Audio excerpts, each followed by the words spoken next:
হিজবুল্লাহকে কেন সমর্থন করছে আরব লীগ এবং মুসলিম দেশগুলো এবং লেবাননকে কেন পশ্চিমারা খ্রিস্টান রাষ্ট্রে পরিণত করার চেষ্টা করছে সে বিষয়ে আজকে আলোচনা করা হবে। ভিডিওটি ভালো লাগলে অবশ্যই চ্যানেলটি সাবস্ক্রাইব করার জন্য আহ্বান থাকলো। হিজবুল্লাহ হচ্ছে লেবাননের একটি রাজনৈতিক দল এবং সশস্ত্র সংগঠন। এটি একটি শিয়া ইসলামপন্থী সংগঠন, আল্লাহর দল নামে পরিচিত এবং গেরিলা সংগঠন নামেও পরিচিত। আপনি জেনে অবাক হবেন, লেবাননের সংবিধান অনুযায়ী প্রেসিডেন্ট নির্বাচিত হয় খ্রিস্টান থেকে, প্রধানমন্ত্রী নির্বাচিত হয় সুন্নি মুসলিম থেকে এবং স্পিকার নির্বাচিত হয় শিয়া মুসলিম থেকে।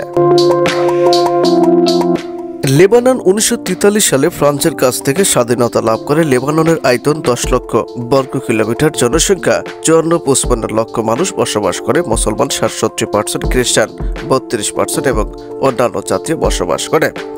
এই যে 32% খ্রিস্টান মানুষ বসবাস করে, এদের প্রভাব প্রতিপত্তি বাড়ানোর জন্য পশ্চিমারা বহুদিন ধরে চেষ্টা করছে এবং পশ্চিমারা লেবাননকে একটি খ্রিস্টান রাষ্ট্র তৈরি করার জন্য এখনও চেষ্টা করছে, আগ্রহ করেছে।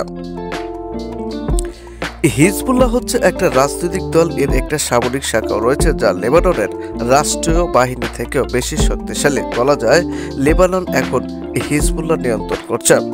হিজবুল্লাহ চায় লেবাননকে ইরানের মতো একটি ইসলামী প্রজাতন্ত্র রাষ্ট্রে পরিণত করতে। এখন প্রশ্ন হচ্ছে, কেন আরব লীগ এবং মুসলিম বিশ্ব হিজবুল্লাহকে সমর্থন দিচ্ছে? কারণ ইসরায়েল যদি হিজবুল্লাহকে পরাজিত করে তাহলে লেবানন একটি খ্রিস্টান রাষ্ট্রে পরিণত হয়ে যাবে। পুরো লেবানন ইহুদিরা দখল করে নেবে এবং পুরো ফিলিস্তিন দখল করা ইসরায়েলের জন্য আরও সহজ হয়ে যাবে। বিষয়টি বুঝতে পেরেছেন? ভিডিওটি ভালো লাগলে অবশ্যই চ্যানেলটি সাবস্ক্রাইব করে পাশেই থাকবেন। আল্লাহ হাফেজ।